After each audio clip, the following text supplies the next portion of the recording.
Olá, seja bem-vindo em Assunto de Hoje com o Ed. Vi um documentário no The History a respeito do imperador Constantino. Fui dormir e, ao me acordar no dia seguinte, percebi que a história de Constantino não era uma simples história de um imperador manchada de sangue e mortes. Eu vou compartilhar com você a minha compreensão. Vem comigo, espero que goste. Deixe o seu comentário, o seu like.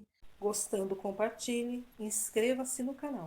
E depois da morte de Jesus Cristo, o Império Romano continuou com seu poder, os cultos pagãos que eles realizavam ali continuaram acontecendo da mesma forma e vida que segue. No ano 295 depois de Cristo, o Império Romano já estava sendo controlado por Diocleciano, o imperador em Roma. Diocleciano, como era fervoroso na cultura pagã, ele obrigava os seus soldados.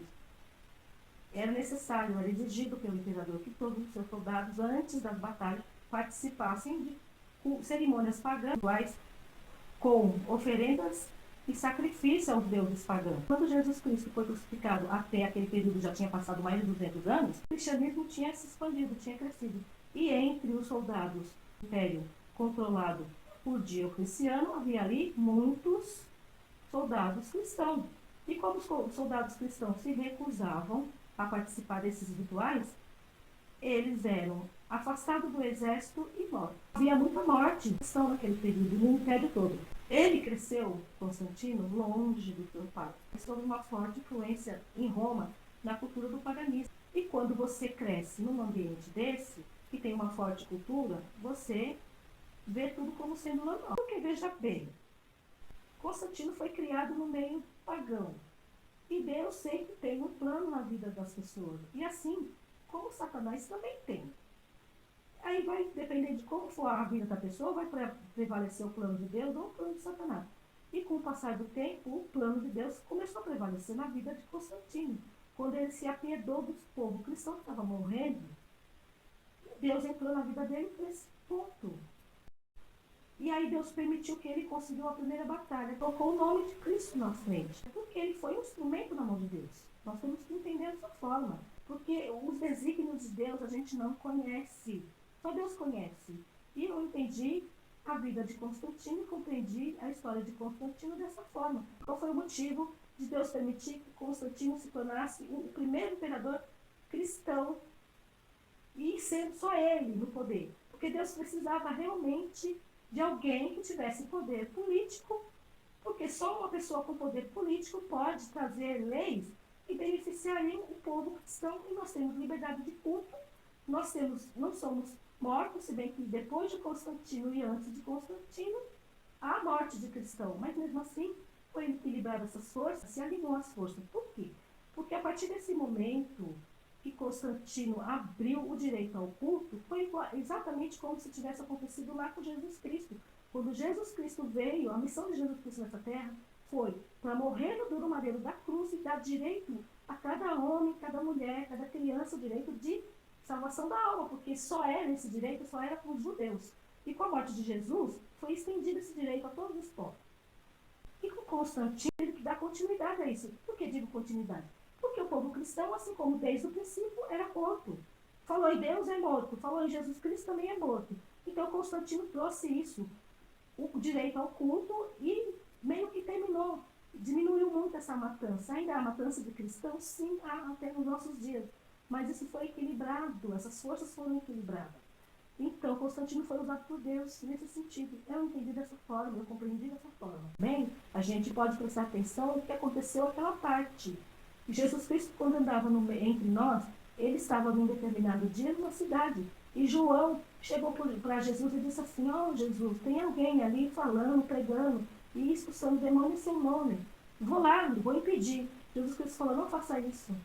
Porque aquele que não é contra nós é por nós. Se cumpriu nele essa parte. Ele que não é contra nós é por nós. E ele formalizou essa forma de ver o cristianismo que temos nos dias de hoje. E aí surgiu a liberdade de culto, Deus como único Deus, a visão de trindade, que alguns dizem que está correta e outros dizem que não, a Deus pertence. O importante é que foi dado a nós esse direito de cultuar a Deus e de buscar a salvação. Deus operou na vida de Constantino para beneficiar o seu povo. teve outras partes também, a partir de Constantino, que foi o Conselho de Nicéia. E no Conselho de Nicéia, o que estava acontecendo na junta que eles fizeram lá? O cristianismo tinha crescido muito nesse período. Houve entre os bispos uma disputa ali de quem vai controlar e quem vai ter mais voz ativa e que tipo de crença nós vamos pregar aqui. Uns acreditavam que Jesus Cristo não seria o Filho de Deus e que Jesus Cristo não poderia ser colocado como Deus. Essa era uma das divisões que estava acontecendo dentro do cristianismo. Então ele chamou todo mundo para o Conselho de Nicéia, fez essa junta, vocês não podem ficar brigando, estava dando muita briga, estava dando até morte entre eles. Vamos resolver isso, nós temos que achar um pensamento comum do que é o cristianismo. E aí trouxe esse pensamento comum do que é o cristianismo que nós temos até o dia de hoje. Está muito ligado à história da Igreja Católica, mas não deixou de abrir as portas para o culto. A história de Constantino ela é linda, porque ele foi um instrumento na mão de Deus. Nós temos que entender dessa forma. E outra parte muito importante em relação a Constantino, não foi só pelo fato dele abrir o direito ao culto e parar um pouco a matança aos cristãos.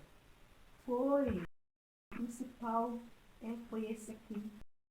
Deus continuou trazendo aqui com Constantino o caminho, o conhecimento através desse livro de como você consegue alcançar a sua salvação. Veja a importância de Constantino.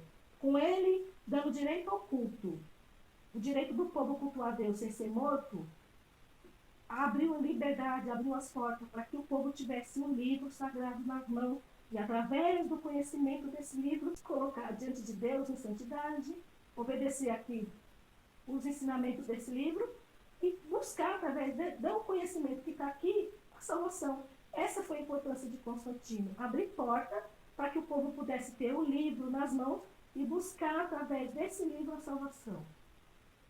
É assim que eu entendi a parte de Constantino, a importância dele. Se ele se tornou um verdadeiro cristão ou não, sei.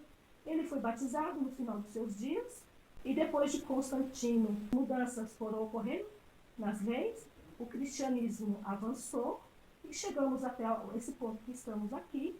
Em Constantino, Deus abriu uma janela de oportunidades para que pudéssemos ter as Sagradas Escrituras nas mãos. E com a chegada do Anticristo, essa janela será fechada, mas estando gravado em nossos corações o conhecimento destas profecias, ninguém poderá nos separar do verdadeiro amor de Cristo. Se você gostou do vídeo, compartilhe, deixe seu comentário, inscreva-se no canal, ative o sininho para receber mais reflexões como essa.